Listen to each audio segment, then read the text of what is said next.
Good morning and welcome to the 445 Productive Through Joy show with your host and your boy, Dr. Michael Datcher. The show airs each weekday morning, hella early AF at 4:45 a.m. here on YouTube's Michael Datcher channel at 4:45 p.m. And this afternoon on Facebook Live. Today we're talking about part two of our series on belief. And like many of us, we've been glued to our TVs following the reporting of the votes here, which has been really interesting. Wow. I've had almost no sleep, just like a fiend watching vote returns. So I pulled myself away. I have to get my life together here. I have to keep living.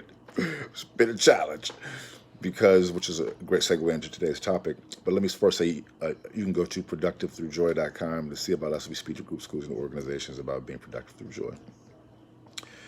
And so we're talking about belief today. Thanks for being here. If you don't know me, you can go to michaeldatcher.com or check us out at Productive Through Joy. I'm the author of the New York Times bestseller Raising Fences, author of the acclaimed historical novel Americas, author of the Pulitzer Prize nominated Animating Black and Brown Liberation. My educational background is UC Berkeley, undergrad, master's UCLA, PhD in English Lit from the University of California, Riverside. Guys, I'm an expert at being productive.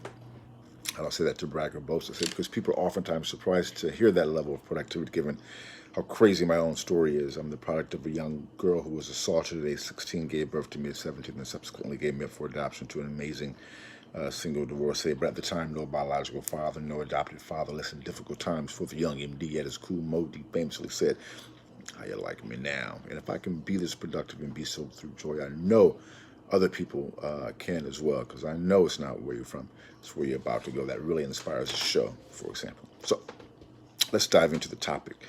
We're talking about belief today. I just have one quick point to make before I return to my obsessive vote watching.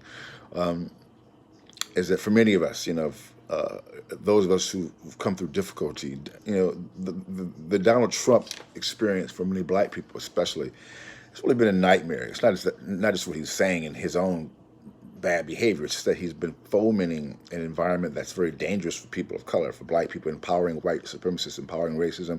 If you've got kids, I know you know what I'm talking about, if you're a black or brown person in particular. He's creating an environment that's unsafe for us, right? Where people are emboldened to act out their basically shy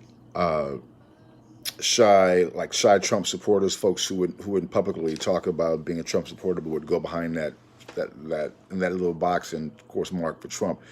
This pulls back the curtain to a lot of the people, a lot of the white supremacist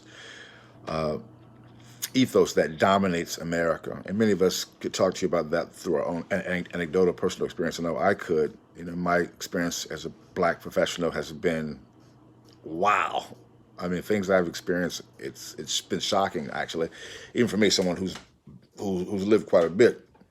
But the level of white supremacy is, especially involving black excellence, the whole Trump, Barack Obama fanaticism that Trump is on and his followers are on is a good example of it. White supremacy hates black excellence because it upends their understanding of their own position at the top.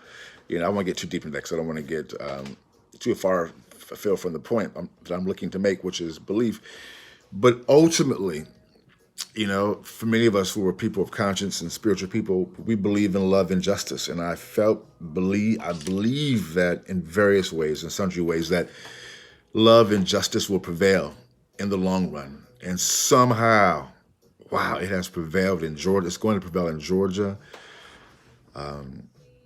Pennsylvania, Arizona, extraordinary, and the other states, of course. And largely, and my last point is because of the work of black women. Stacey Abrams, who lost the election because literally it was stolen from her in Georgia in the governor's race, she dove into the work of registering black people, fighting back, and now Kemp is a bit hamstrung because people are watching Kemp so strong. He's the governor of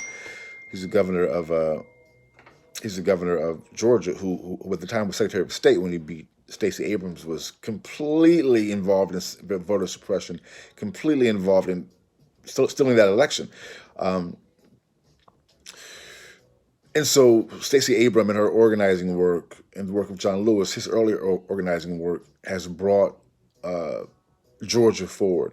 And that is a miracle. It's really amazing. I'm just so grateful for their work. I'm thinking about the Black Lives Matter. Here we had a really controversial DA Lacey, who was also voted out of office for a more progressive DA here, the work of Melina Abdullah.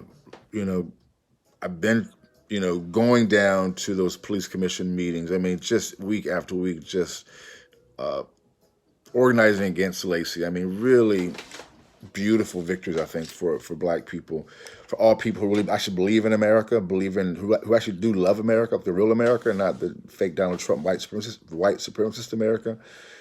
This is a time of renewed belief that love and justice and hard work can hold the day. I'm just grateful right now. So boom, goes the dynamite. That's all we have for today's show. We'll see you this afternoon at 4:45 p.m. Until then, let's talk about it and be about it. Deuces.